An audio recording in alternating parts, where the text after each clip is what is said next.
여기가 소를 키우는 소의 보금자리죠. 과거에 키울 때 500마리까지 키웠다고 합니다. 지금은 한 200여 마리 정도 있다고 하네요. 또 옆에는 염소,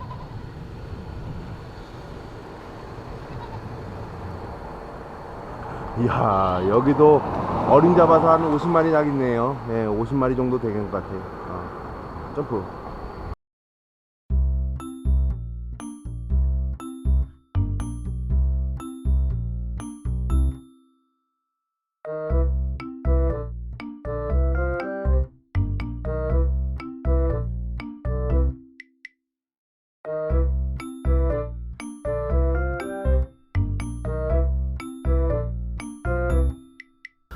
매일 나를 자랑하는데 요즘 누가 소머리 창법으로 소를 몰습니까? 이렇게 드론으로 몰 수도 있습니다. 왜?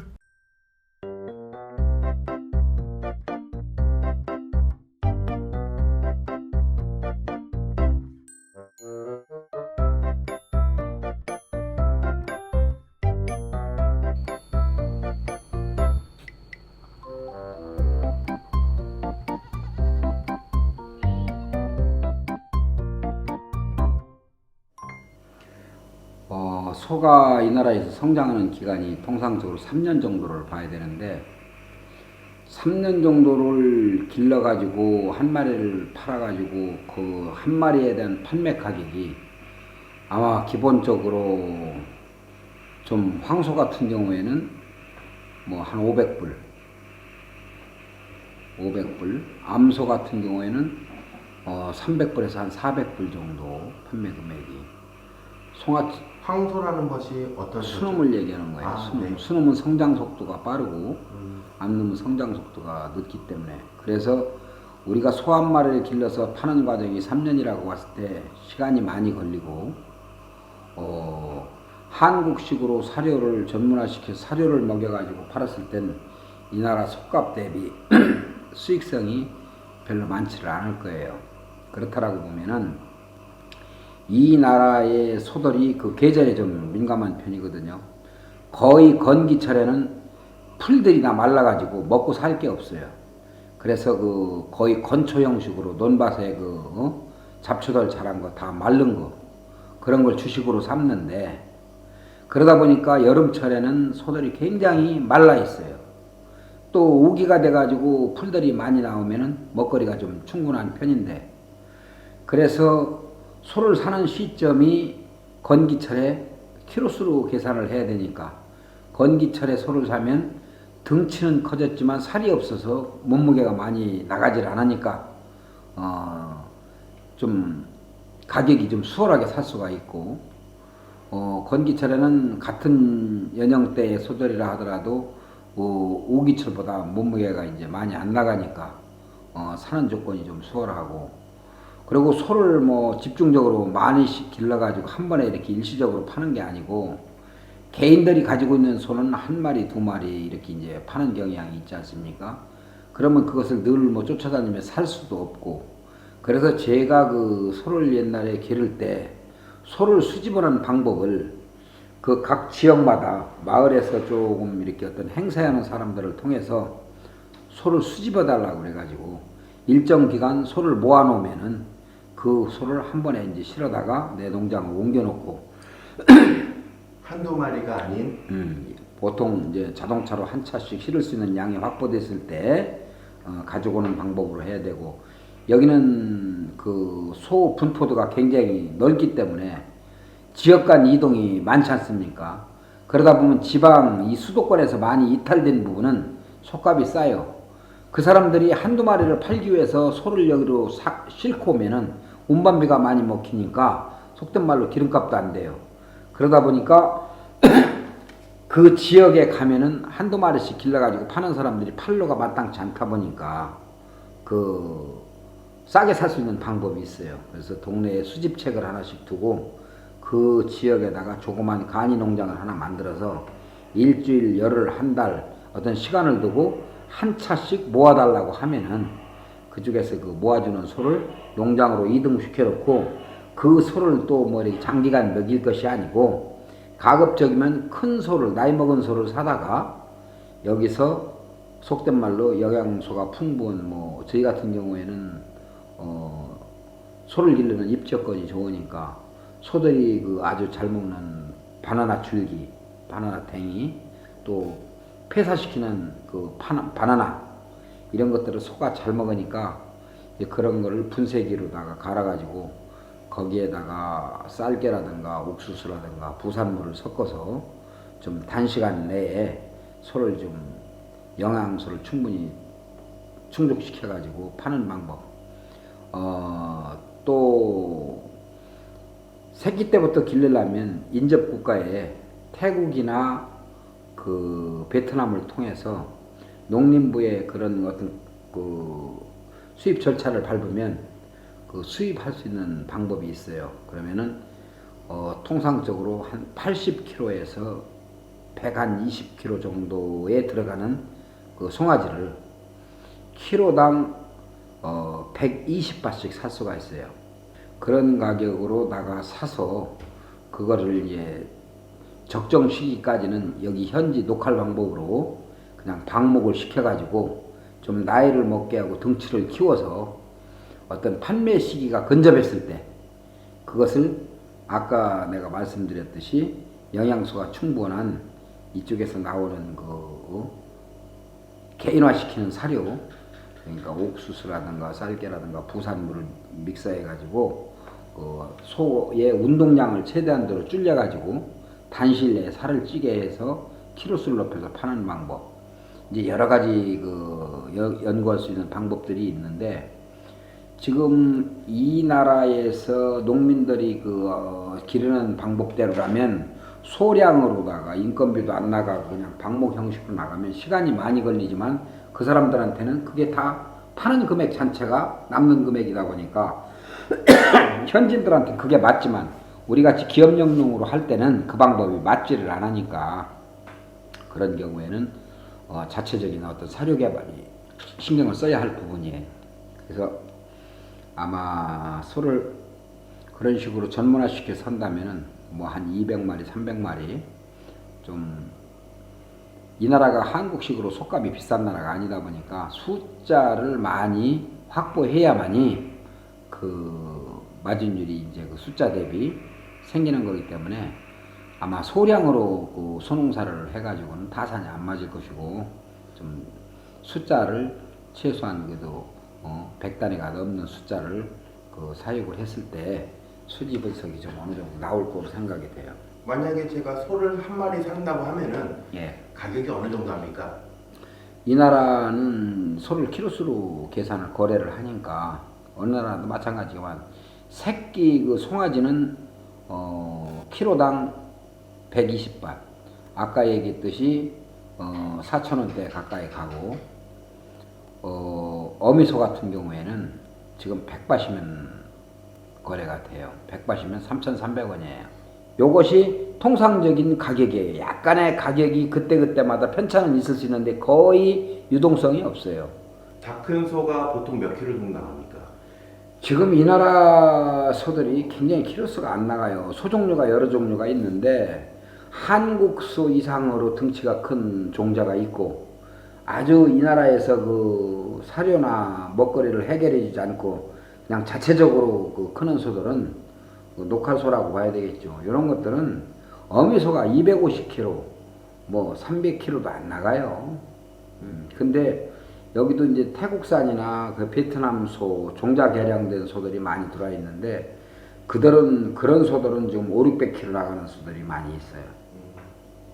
그러니까 종자는 무엇이 됐든 큰 문제가 되지 않고 팔 때의 키로수에 대한 가격이 정해진 거니까 키로수를 많이 늘릴 수 있는 방법을 연구하면 돼요. 근데 여기 사람들은 대체적으로 그냥 소를 방목하는 형태니까 먹거리에 대해서 신경을 안 쓰고 그러다 보니까 많은 양을 기를 수가 없고 여기서 전문화시켜서 소농가를 하고 싶다면은 물론 일정량의 그 초지도 확보하면 좋겠지만 그렇지 않을 경우에는 부산물을 잘 활용해서 또 때로는 남이 다 키워놓은 소를 키로수를 늘려서 파는 방법, 이제 이런 여러 가지 어떤 자기 유전대로의 방법을 연구하면 분명히 승산 있는 방법이 있어요. 이 나라도 그 양이 충분하지 않기 때문에 지금 현재 그 뭐 판로에 대해서는 걱정을 안 해도 되고, 또 한편으로는 이 사람들이 그 아직 그 전문화되지 않은 부분이기 때문에 한국 사람들의 어떤 지혜로운 방법으로 조금만 연구하면 키워가면 팔 수가 있고, 또 뭐 어려운 그 질병이라든가 그 기타 뭐 기르는데 그 기술적으로 어려움이 없으니까, 그리고 이제 하나하나 경험해가며 스스로가 개발을 하면은 원체 지혜로운 사람들이니까 어떤 수익을 창출하는데 큰 문제가 없을 것 같아요. 돼지는 혹시 해보셨습니까? 돼지 키우는 거? 돼지는 제가 길러보진 않았지만 저는 여기서 이제 흑돼지, 그러니까 한국으로 말하면 흑돼지인데, 거의 흑돼지는 야생돼지, 야생 산돼지의 그 성격이 거의 유사해가지고 돼지가 육식을 한단 말입니다. 그 심지어 동네 그 기르는 닭 같은 것도 잡아먹고 좀 어떻게 잡아먹습니까? 아이 그것이 그 아주 방법이 있더라고요. 닭하고 돼지를 기르다 보면 잘 같이 놀고 그래요. 평상시에 잘 노니까 경계심이 없어요, 닭이. 근데 이놈들이 배가 고프다든지 어떤 주인이 없으면은 그 같이 놀다가 그냥 슬라이딩으로 덮쳐버려요. 몸무게로? 몸으로 갖다 덮쳐가지고 닭을 깔아잡아요. 그래서 그냥 육식을 해버린다고요. 와드득 그냥 씹어먹어요. 여기 근데 흑돼지는 또 이게 굉장히 날렵할 수밖에 없는 게 덩치가 커봐야 5, 60kg 밖에 안 나가잖아요. 이제 그것은 이 나라 흑돼지를 얘기하는 것이고, 전문화시켜서 돼지를 하려면은 이제 우리나라가 하얀 돼지, 바크샤, 요크샤, 우리나라 그 통상적으로 돼지 농가에서 기르는 돼지, 여기도 이제 전문화시켜서 그 돼지는 몇백 마리 단위로 기르는 집은 많아요. 그러니까 태국의 그 CP그룹이라고 해서 그 가축 기업으로서는 아주 뭐 전 세계적으로 알아주는 회사죠. 그 친구들이 이 농민들한테 OEM 생산을 하거든요. 종자도 갖다 주고 사료도 제공해주고 다 출하 시기가 되면 가져가고 이렇기 때문에 키워만 주고 거기에 대해서 이제 그 길러준 그 대가만 이제 지급받는 방법이 있는데, 또 개인적으로 그렇게 돼지 농가를 하는 사람도 있고 대기업에 위탁민 그 사육을 하는 사람도 있고, 그래서 돼지 농가는 많아요. 돼지고기 소머리하기 원체 많다 보니까 주변에 가까운 지역에서도 많이 기르고 있는데, 그래도 그런 거는 이제 내가 우선적으로 축사를 지어야 되고 기본 시설이 확보돼야만이 그쪽에서 갖다 주는 종자를 내가 받아들여서 기를 거 아닙니까? 그런 부분이다 보니까 돼지도 오히려 기술 없는 사람은 거기서 예방접종까지 다 해주고 사료 같은 거 다 알아서 조제해주고 개월수에 맞게끔 그 사료를 제공해주고, 그러다 보니까 기술 없는 사람은 그렇게 위탁 그 경영을 하는 것도 괜찮을 것 같고, 근데 이제 그런 건 큰 돈은 안 돼요.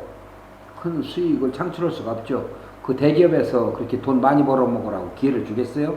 적당한 수준에서 자기들이 뭐 좋은 거는 다 혜택을 보고 여기는 길러주는 인건비 정도 창출시켜 주겠죠. 그러나 소 같은 경우에는 제가 생각해도 어떤 그 여건이 허락된다는 건 금전적인 문제인데, 기본적으로 한 2, 300수 정도 길러가지고 매월 예를 들어서 20마리든 30마리든 출하할 수 있는 여건을 만들어 놓고 일정인을 잘 그 교육을 시켜가지고 지방으로 돌아다녀가면서 그 어느 정도 큰 소들 계속 수집해오고 한쪽에서는 비육시켜가지고 계속 출하를 하고, 그러면 도축장하고도 결탁이 돼가지고 일반인들이 한 마리 두 마리 팔러 가서 도축을 하려고 하다 보면 그날 그 도축량이 오바되면은 도살을 못해요. 하루 도살장에서 도살할 수 있는 양이 거의 한정되어 있어요. 그 도살장이 여기도 한 시내에 한 7, 8개가 있는데, 그 도축장에서 도축할 수 있는 양이 져 있기 때문에 그 팔려고 하는 사람이 많았을 때는 그날 다 도축을 못하고 이튿날로 이월시키는 경우가 있어요. 그러나 내가 많은 양을 일정적으로다가 공급을 할 수 있다면 내 물건이 우선이 돼 버려 가지고 우선 내가 전화로라도 약속을 하고 나면 내 소가 먼저 도축이 된 후에 다음 그 땜빵이로다가 다른 개인 소들이 들어가기 때문에 거기다가 소를 못 팔아 가지고 하루 이틀 그 공격하면서 놔두게 되면 키로수가 많이 빠질 거 아닙니까? 그러나 내가 전문화시켜서 맨날 일정량을 공급한다라고 보면 내 소가 우선되니까 나는 싣고 간 소가 그 시간 모르다가 바로 도축이 되니까 키로수가 전혀 손해볼 일이 없잖아요. 그 마당에서 하루 이틀 굶어가면 대기를 하게 되면 키로수가 빠지는데, 그래서 대량으로 오는 사람은 소량으로 오는 사람보다 그런 면에서도 또 장점이 있고, 그것을 전문화시키려면 본인이 조금 이 나라 시장 조사를 해서 연구를 하면 분명히 틈새 시장은 좋아요. 제가 봤을 때 소는 병도 없고 뭐 속된 말로 사료가 없으면 굶겨도 그냥 풀 뜯어먹고 사려니까. 단 하나 이제 저희 같은 경우는 입지여건이 좋은데도 내가 손을 못 대는 이유는 하는 일이 알다시피 너무 많다 보니까 개인으로서 할 수 있는 일이 뭐 참 한계가 있는 거 아닙니까? 그러다 보니까 마음은 있어도 못하고, 전에 내가 하던 것도 뭐 종목이 많아지다 보니까 지금은 이제 접은 상태고 그래요. 근데 미래는 좀 남습니다. 왜냐면 저희 집에서 나오는 부산물이 너무 많다 보니까 다 폐기 처분하는 게 아깝잖아요. 바나나 같은 경우에는 말이 그렇지 200헥타에서 나오는 바나나 줄기, 그 바나나 이파리 이런 것들이 어마어마하지 않습니까? 뭐 보셔서 알겠지만 바나나 출하할 때 그 폐기시키는 바나나의 양이 얼마나 많습니까? 이거 얼마나 쌩쌩합니까? 그러니까 여기에 지금 하나 정도 이제 상해가지고 한두 개 정도 상해가지고 다 버리는 겁니다. 사장한테 물어보니까 이거 내가 다 가져가 되냐? 혹시나 내가 쓸모 있다 하니까 다 가져가래요. 그리고 이 바나나 잎도 얼마든지 버리는 거니까.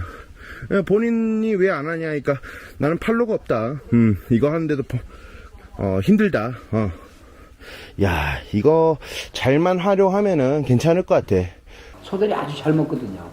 영양소가 얼마나 흡족한지는 몰라도 거기에 부산물을 첨가시켜가지고 영양 공급을 좀 잘 밸런스를 맞춰준다면은 아주 더 없는 먹거리가 되니까 그런 걸 활용해서 하면은 뭐 거의 기업형 그 소를 길러도 될 것 같아요. 근데 사람들이 이제 관심사가 많아서 저한테도 이렇게 문의를 하는 사람들이 많고 하는데, 내 뜻대로 내 마음대로 잘 되면은 또 문제가 없는데, 이 만에 하나 어떤 시행착오가 생기면 그 원망이 다 저한테 돌아올 수도 있고 해서 제가 하는 일도 많은데 뭐 괜히 사람이 구설수 올릴 수 있는 일 같은 거 뭐 하고 싶지 않아서 아까운 그 자원을 다 버리고 있어요. 그리고 가급적이면 모든 농사는 좀 최소한의 그 경험이 좀 있으신 분들이 하면은 남들보다 생각하는 부분이 앞서가고 어떤 여건에서 대처 방법이 뒤따르는 거니까 너무 그냥 의욕만 가지고 생각만 가지고 또 이렇게 시행하다 보면은 내가 얘기하는 것이 전부가 아니지 않습니까? 내가 얘기한 부분에서도 뺄 건 빼고 또 플러스할 건 플러스 해야 되는데, 속된 말로 남의 말만 듣고 해가지고는 실패 볼 확률도 있으니까 기본적으로 뭔가 거기에 대한 지식이 있는 분 같으면 내가 얘기하는 거나 주변 사람들이 얘기하는 것을 상당 부분 세탁해 가서 해가지고 필요한 부분만 흡수해서 사업을 하시면 뭐 실패가 없을 거 아닙니까? 그래서 섣불리 누구한테 뭐를 권장하거나 얘기하기가 좀 그래요. 그러나 틀림없이 비전이 있다라고 생각하고, 어느 지역보다 이 지역은 뭐 이 지역 전체가 바나나 산지 아닙니까? 아마 전 세계적으로 이렇게 넓은 바나나를 농사 짓는 지역이 많지 않을 거예요. 그러니까 뭐 우리 농장이 아닌 주변 농장에서도 얼마든지 그것은 쓰레기에 뭐 준하는 것이기 때문에 수거가 가능하거든요. 하루에 뭐 경운기 갖고 한 차씩 실어다가 거기다가 뭐 이것저것 부산물 섞어서 오면 몇백 마리 정도는 키울 수 있는 여건이 돼요. 그러니까는 소에 관심이 있으신 분들 같으면은 와서 저도 도와줘가며 뭐 한두 달 같이 합숙도 해가며 공부도 해가며 타당성 조사를 해서 관심 있으면은 뭐 저희 땅을 일부 좀 써도 괜찮고 주변에 조그만 땅 뭐 임대거나 사서 해도 괜찮을 것 같아요. 한국에서 하는 것보다는 아무래도 모든 부분이 여기는 선진화되지 않았기 때문에 우리같이 그 잘 사는 나라에서 그동안 배운 기술이나 그 지식이 있기 때문에 그것을 토대로 여기에 와서 시작을 하면은 한국에서의 절반 정도만 노력을 해도 수익은 그 이상이 될 수 있어요. 저는 그런 부분. 좀 어떤 때는 버려져 가는 그 농산물 같은 게 아까울 때가 참 많아요. 그러니까 저 같은 경우에도 벼농사를 지어가지고 오리를 기른다. 사실 영양소나 모든 것은 흡수가지가 못해요. 그렇지만은 그냥 쉬우니까 내 땅에서 농사 지어가지고 트랙터로 농사 지어서 그냥 수백 가마 나오면 그냥 그걸 그냥 사육하고 또 어떤 사람은 그렇잖아요. 벼를 팔아서 사료를 사오는 게 이득이다. 근데 그것도 내가 신경 써야 되고 쫓아다녀야 되고 귀찮으니까 그냥 종업원들 시켜서 너들이 농사 짓는 거 아니야? 다 먹잇감으로 주라 해가지고 그 많은 양이 지금 이제 또 다 지금 먹잇감으로 흡수되고 이제 또 농사 또 지어야죠. 그리고 이 나라는 시골 사람들이 대체적으로 게을른 이유 중에 하나도 그런 거지만 쌀 떨어지면 농사 지러 가지 않습니까?